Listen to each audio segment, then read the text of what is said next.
Here's part 4 of our exclusive interview with former Styx lead man, Dennis DeYoung. I'm John Beaudin from Rocky Street Music. By the way, JT Shark asked me, he says, the song Mr. Roboto, is that, what do you think about the fact that they're doing that song? Do you care? After all that's gone down?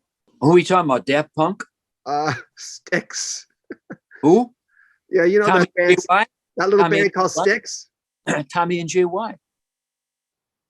Yeah. This is like it gets back to my point about if you're going to join something, whatever it is, you're going to give your attention to it, to a belief system. You might want to do some homework. That's all. Ask around. See, hey, how did that go? Same thing with the lie that they've been spreading since 1999 when I was sick and they replaced me in the band, that this was about Mr. Roboto. How could it be? That was 27 years earlier. We had just done 96 and 97 huge reunion tours. 98, we're going to make an album. I got really sick, couldn't figure out what was wrong with me.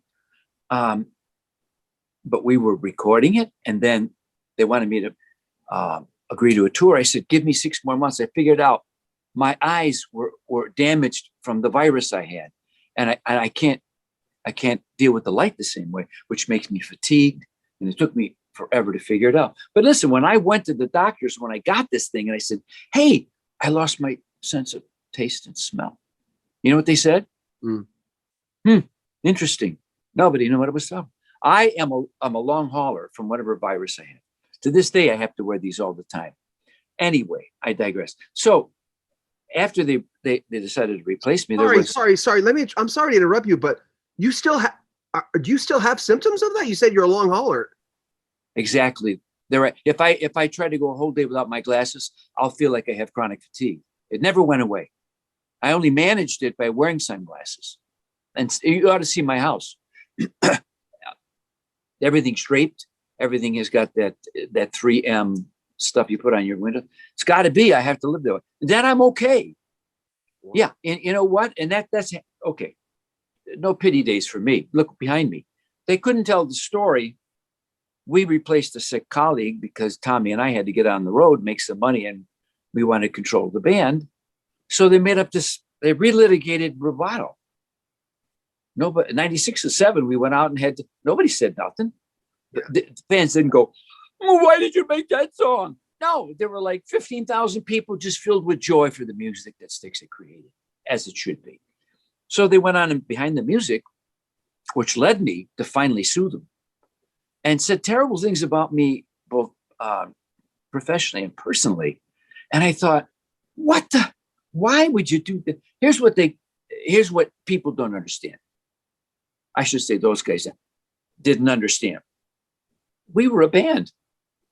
Some people had their favorites, but people liked the thing. Yeah. Right? It was a band. And when you start telling people who loved Mr. Roboto, I just got off an interview. A guy he was 8. He said, I became a Styx fan because of that song. And there's millions of people like that. Okay. If you're going to say something, don't you understand? If you insult any of the music a band makes, there's somebody in the audience who's a fan because of it. So in an effort to somehow cast me in a bad light, they're just harming the band as a whole. Because you can't find anywhere that I've ever said in my life, oh, that song by Tommy or JY. I don't do that. You want to know why? I don't believe it. I said, we made the music, we made the best we could, and we were a band, we were together. And so for me saying something bad about this one, it says something bad about all of us. Mm-hmm. So Mr. Roboto, after spending all this time and energy in every interview that James Young could do and running it down, they added, because you know why? Because it went to number 3. It sold 1 million copies. People love the song. It doesn't matter what your political agenda is. And believe me this when I say this, Tommy Shaw in 1983, he quit the band on stage during Kilroy at Washington, D.C. And the other three guys were so angry. He quit Styx. One more time. I'm quitting Styx. What? And then the other three guys in the band said, Dennis, let's replace him. They were so mad. They said, we got to replace him. And I went like this. Are you guys aware of how this thing is working? What makes this, what allows this train to leave the station? I just said, no, I don't want to do that. I said, if he wants to make a solo album, let him. Because I believed Styx was mostly the three of us. Mm-hmm. And of course, the Panazzos were great. It was a wonderful unit. But the music is always being created by, generally speaking, by two or three guys. Any band you go, Rolling Stones, the Beatles, the Who, Pink Floyd, just go down the line. There's always two or maybe three guys that are really making the thing happen. So I said, no, I'm not replacing Tommy Shaw. So the fact that now they would bring it back, I don't know, and put it in the first encore position, I guess that speaks for itself. Mm-hmm. Doesn't it? How could I say anything that would add to the fact that words are meaningless, but action is what counts?